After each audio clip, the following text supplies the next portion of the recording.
अगर आप लोगों का भी पेट साफ नहीं होता या आपको कब्ज की प्रॉब्लम है या आपको ब्लोटिंग यानी पेट फूलने की दिक्कत है या आपको एसिडिटी की दिक्कत है या आप कॉन्स्टिपेशन जैसी परेशानियों से परेशान है या आप लोगों का मोटापा कम नहीं हो रहा है, रोज आप दवाइयां खा रहे हैं लेकिन फिर भी आपको कोई उसका सॉल्यूशन नहीं मिल रहा है, आपका वजन कम नहीं हो रहा है, यकीन मानना अगर आपने ये वीडियो आज पूरा देख ली एंड तक तो आज मैं आपको 3 ऐसी एक्सरसाइज बताऊंगा, योगा की ऐसी टेक्निक्स बताऊंगा कि आपकी कितनी भी सालों पुरानी ये दिक्कत है, समस्या है, इसको आप एक हफ्ते के अंदर सही करा जा सकता है बिना किसी दवाई के, बिना किसी सर्जरी। पहले समझते हैं ये डाइजेशन की प्रॉब्लम होती किन लोगों को है। देखो, जो लोग बिना ज्यादा फास्ट फूड खाते हैं, ज्यादा तामसिक भोजन खाते हैं या ज्यादा स्पाइसेस वाला, ज्यादा तला भुना, ज्यादा ऑयली खाना खाते हैं, सबसे ज्यादा कॉमन प्रॉब्लम्स तो उन लोगों में देखी गई है।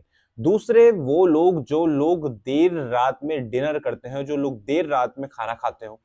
तीसरे वो लोग जो खाना खाने के बाद तुरंत पानी पी लेते हैं। ये तो बहुत ज्यादा कॉमन प्रॉब्लम है। जो लोग बिना अक्सर देखा गया है कि जो लोग खाना खा लेते हैं उसके तुरंत बाद ही क्या करते हैं, पानी पी लेते हैं।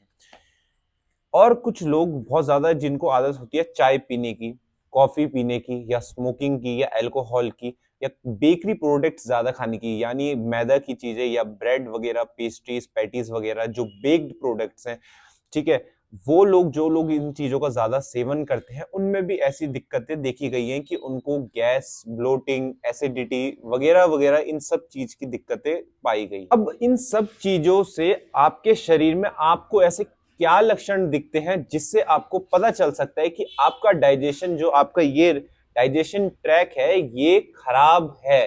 सबसे पहले कब्ज की दिक्कत होना, यानी कॉन्स्टिपेशन की, मतलब सही तरीके से आपका स्टूल पास ना होना आपके डाइजेस्टिव सिस्टम से। दूसरा, कुछ भी खाने के बाद आपको गैस फील होना, आपको एसिडिटी की प्रॉब्लम होना।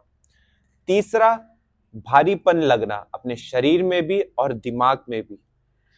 चौथा, लो एनर्जी फील होना, हमेशा थके थके से फील करना, कुछ काम करने का मन नहीं करना। और जब गैस बनती है पेट में, एसिडिटी होती है पेट में, तो आपकी वो चीज ऊपर जाती है आपके ब्रेन में, जिस वजह से आपका सर भी भारी भारी से रहने लगता है। सबसे ज्यादा कॉमन प्रॉब्लम जो डाइजेशन में लोगों में होती है वो है बेली फैट का बढ़ जाना, यानी आपके पेट का चर्बी का बढ़ जाना। पेट के चर्बी से बढ़ने से मतलब सिर्फ मोटापा नहीं है, ये कई सारी ऐसी बीमारियों को जन्म देने वाली चीज है जो आपके पेट में आके जमा हो जाती है एक्स्ट्रा फैट के जरिए। सबसे ज्यादा प्रॉब्लम जो बच्चों में देखी जाती है वो है या तो भूख बिल्कुल ना लगना या इतना खाते रहना कि जिसका कोई अंत ही ना हो, मतलब या तो भूख बिल्कुल ही नहीं लगना या कुछ ज्यादा ही भूख लगना। अब मैं आपको बताता हूँ योग के कुछ ऐसे आसन, ऐसी टेक्निक्स जिसको करने से डेली आप इन सब चीजों से राहत भी मिलेगी बिना किसी दवाई के और बिना किसी सर्जरी के। आप देखेंगे सिर्फ एक हफ्ते ये करने से, जो मैं अब आपको आगे वीडियो में बताऊंगा, इससे आपके डाइजेशन में आपको कितने ज्यादा हेल्प हुई है और आपका जो डाइजेस्टिव ट्रैक है इसमें आपका खाना कितने अच्छे तरीके से पच भी रहा है और कितने अच्छे तरीके से आपका स्टूल पास भी हो रहा है। चलिए अब हम शुरू करते हैं अपने पेट के लिए सबसे पहला अभ्यास, जिसका नाम है पवन मुक्त आसन। याद रखिएगा, इसको करने से पहले आप लोग खाली पेट हो तो ज्यादा अच्छा होगा, क्योंकि ये आपके पेट के लिए आसन है, तो पेट खाली हो तो ज्यादा अच्छे इफेक्टिव होगा। इसके लिए आप लोग किसी भी अपने नीचे गद्देदार या कोई अपना मैट बिछा लें, या आप इसको अपने बेड पे भी कर सकते हैं। इसमें आप सबसे पहले ऐसे इस तरीके से आराम से अपने पीठ के बल लेट जाएं, अपने पैरों को सीधा रखिएगा और आराम से कंफर्टेबल होके लेट जाएं। याद रखिएगा, कंफर्टेबल होना बहुत जरूरी है, ठीक है। बॉडी को एकदम ढीला छोड़ दें, अपने शरीर को एकदम ढीला ढाला, एकदम रिलैक्स रहें। एक लंबी गहरी सांस भरें, पहले मुंह से छोड़े, वापस इनहेल करें, मुंह से छोड़े। आप क्या करें, अब अपने दोनों पैरों को ऐसे मोड़ लें और इनको उठा के अपने पेट के ऊपर ले आए, मतलब अपने जांघों को, अपने थाइस को अपने पेट के ऊपर ले आए और अपने इन दोनों हाथों से ऐसे इंटरलॉक करके, इनको ऐसे लॉक करके इसको अपने पेट के ऊपर ऐसे प्रेस करें। जिसका हाथ इंटरलॉक नहीं होता है वो ऐसे भी करके अपने पेट के ऊपर अपने जो ये पैरों को ऐसे दबा सकते हैं। ठीक है। इतना करने के बाद अब एक लंबी सांस भरें और सांस छोड़ते हुए अपने सर को भी उठा ले अपने घुटनों की तरफ, और कम से कम 1 मिनट तक इसी पोजीशन में, इसी आसन में रुके रहें। बस ध्यान रखने वाली चीज ये है कि इसमें आपकी सांसें रुकिए ना, सांसें इनहेल एंड एक्सहेलेशन कंटिन्यूअसली होते रहे। मतलब सांस आपकी इनहेल और एक्सहेल कंटिन्यूअसली चलती रहेगी। इसमें आपको कम से कम 1 मिनट तक का अभ्यास करना है रुकने का। कोई जल्दबाजी ना करें, हाथों को अपना स्थिरता रखें। हाथ अगर इंटरलॉक नहीं भी हो पा रहे हैं तो ऐसे पकड़ लें, वरना इनको आराम से बस अपने पेट के ऊपर दबा के रखें। लूज नहीं रखनी बॉडी। सर जितना हो सके उतना नजदीक लाने की कोशिश करें अपने घुटनों की तरफ, अपने नी कैप की तरफ। चाहे अपने फोरहेड को लेके आए, चाहे अपने नोज को लेके आए, बस अपने फेस को, अपने हेड को अपने जितना हो सके नजदीक लेके आना है। डिस्टेंस कम रखनी है अपने घुटनों के बीच में। 1 मिनट तक रुकने के बाद आराम आराम से अपने सर को पहले पीछे लाएं, वापस मैट पे रखें और आराम आराम से अपने हाथों को खोल के पैरों को भी वापस नीचे मैट पे लगा दें। अब दूसरे अभ्यास के लिए दूसरा यौगिक जो आपका आसन है आपके पेट के लिए, उसका नाम है मंडूक आसन। मंडूक आसन का काम क्या है? आपके इंटरनल ऑर्गन्स को, यानी आपके अंदर जो पेट के अंदर जितने भी आपके ऑर्गन्स हैं उनको नेचुरल तरीके से मसाज करने का काम करता है मंडूक आसन। जिस तरीके से आप लोग अपने सर की मसाज कराते हो, हाथों की कराते हो, पैरों की कराते हो, उसी तरीके से आपके इंटरनल ऑर्गन्स के लिए मसाज करता है आपका मंडूक आसन। अब इसको करना कैसे है? इसके लिए आप सबसे पहले वज्रासन में बैठेंगे, जिस आसन में मैं बैठा हुआ हूं। इसके लिए आप लोग अपने ऐसे पैरों को फोल्ड करके इस तरीके से बैठ जाएं। अब याद रहे, जो ऐसे नहीं बैठ सकते हैं वो ऐसे यहाँ पे अपने नीचे कुशन या गद्दी भी लगा सकते हैं। ठीक है, कोई मैंडेटरी नहीं है कि आपको बिल्कुल ऐसे ही बैठना है।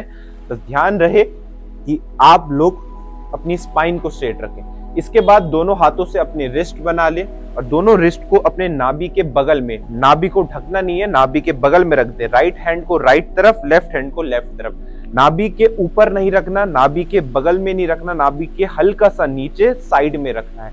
आप एक लंबी सांस भरेंगे और सांस छोड़ते हुए हाथ वहीं रहेंगे। सांस छोड़ते हुए पेट अंदर की तरफ जाएगा, पुश करेंगे हाथ अपने आपके पेट को अंदर की तरफ और धीरे धीरे सांस छोड़ते हुए आगे की तरफ झुकते जाएंगे आराम आराम से। अब नीचे पूरा पहुंचने के बाद कम से कम 5 लंबी गहरी सांसें लेंगे।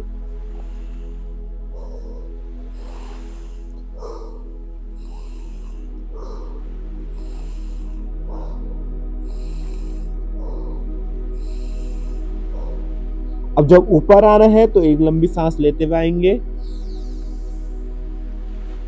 और सांस वापस छोड़ देंगे। ये हमारा एक राउंड कंप्लीट हो गया। इसी तरीके से आप 5 राउंड कर सकते हैं 5-5 सेकंड के। करना बहुत आसान है। दोनों हाथों से अपनी रिस्ट बना लेनी है, नाभि के बगल से रखना है, नाभि के ऊपर नहीं रखना, नाभि को नहीं ढकना, नाभि के बगल से रखना है नीचे की तरफ। ऊपर भी नहीं रखना नाभि के बगल में भी नहीं रखना, नाभि के हल्का सा नीचे और साइड से रखना है। और बस आराम से सांस छोड़ते हुए नीचे जाएं। इस तरीके से आराम से सांस छोड़ते हुए नीचे जाएं। यहाँ पे पहले थोड़ी देर रुकें, 5-6 लंबी गहरी सांसें लें और फिर आराम से लंबी सांस लेते हुए ऊपर आ जाए। ये हो गया हमारा दूसरा आसन कंप्लीट। तीसरे अभ्यास के लिए, ये अभ्यास उनके लिए है, ये प्रैक्टिस उनके लिए है जिनका स्टूल अच्छे से पास नहीं होता, जिनको सुबह प्रॉब्लम होती है पेट साफ होने में। तो इसके लिए आप करेंगे मल आसन का अभ्यास। इसके लिए आप क्या करें, रोज सुबह गर्म पानी पिएं और उसके बाद आप इस तरीके से, जिसको हम योगिक स्क्वाट्स भी कहते हैं, जिम में जो लोग स्क्वाट्स लगाते हैं उसमें योगिक स्क्वाट्स, हमारे योगा में से योगिक स्क्वाट्स कहते हैं। इसके लिए आप अपने दोनों पैरों को इस तरीके से ऐसे खोल दें, वाइड एंगल में थोड़ा सा खोलें, इसको वाइड तरीके से, ऐसे नैरो ना रखें, थोड़ा सा इस तरीके से बैठ जाएं और हल्की सी अपनी स्पाइन को स्ट्रेट रख के दोनों हाथों को इस कोनियों को अंदर की तरफ ला के, हाथों को दोनों को जोड़ के अपने चेस्ट के पास रख के इस तरीके से बैठ जाएं और कम से कम 1 मिनट तक इसी पोजीशन में आप लोग बैठे रहें और सांसों को अपनी नॉर्मल तरीके से चलने दीजिए। मतलब सांसें रुकेंगी नहीं, इनहेल एक्सहेल आपका होता रहेगा।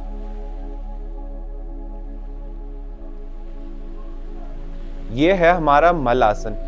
इसमें आपको बस सावधानी ये रखनी है कि आप लोग इसको कभी खाना खाने के बाद ना करें। इसको आप सुबह करें तो ज्यादा इफेक्टिव होगा और खासकर गर्म पानी पीने के बाद। इसी पोजीशन में आप बैठ के भी पानी पी सकते हैं, सुबह सुबह आप वार्म वाटर पी सकते हैं। आप देखेंगे आपको बहुत ज़्यादा इफेक्ट मिलेगा, क्योंकि ये चीज़ क्या करता है, आपके पेल्विक मसल्स को एक्टिवेट करता है, ब्लड का सर्कुलेशन बढ़ाता है आपके एब्डोमिनल रीजन्स की तरफ। जब वहाँ पे ब्लड का सर्कुलेशन बढ़ेगा, आपके पेल्विक फ्लोर्स जो मसल्स हैं वो एक्टिवेट होंगी, तब आपका जो स्टूल है, जो आपका मूवमेंट है, बाउल मूवमेंट है, वो ईजिली पास हो जाएगा। आप देखेंगे आपको वॉशरूम में सुबह जहाँ आपको ज़्यादा टाइम ले रहा था, इस एक्सरसाइज से करने से आपको बहुत ज़्यादा हेल्प होगी। तो ये थे कुछ योगा अभ्यास जिनको अगर आप डेली नेचुरली 10 से 15 मिनट करेंगे तो आप बिना किसी दवाई के, बिना किसी सर्जरी के, बिना कोई डॉक्टर के पास जाए, आप एक हफ्ते में आपकी डाइजेशन, आपकी एसिडिटी, आपकी कॉन्स्टिपेशन जैसी जो आपकी समस्या है, जो सालों से चली आ रही है, उसको ठीक करे जा सकता है। याद रखें, अगर आपका डाइजेस्टिव स्ट्रॉन्ग है तो आपकी इम्यूनिटी स्ट्रॉन्ग है। अगर आप लोगों को ये वीडियो हेल्पफुल लगी हो ना, तो इस वीडियो को शेयर, सब्सक्राइब और कमेंट जरूर करें, और इस वीडियो को जरूर उन लोगों तक भी पहुंचाएं जिनको भी डाइजेस्टिव से रिलेटेड कोई प्रॉब्लम है, जिनको एसिडिटी, कॉन्स्टिपेशन या जिनको फैट की, बेली फैट की उनको प्रॉब्लम है। और इस चैनल को सब्सक्राइब जरूर करें फॉर नेचुरल हेल्दी टिप्स, और योगा विद मयंक को सब्सक्राइब, लाइक और अपना प्यार जरूर दिखाएं। धन्यवाद।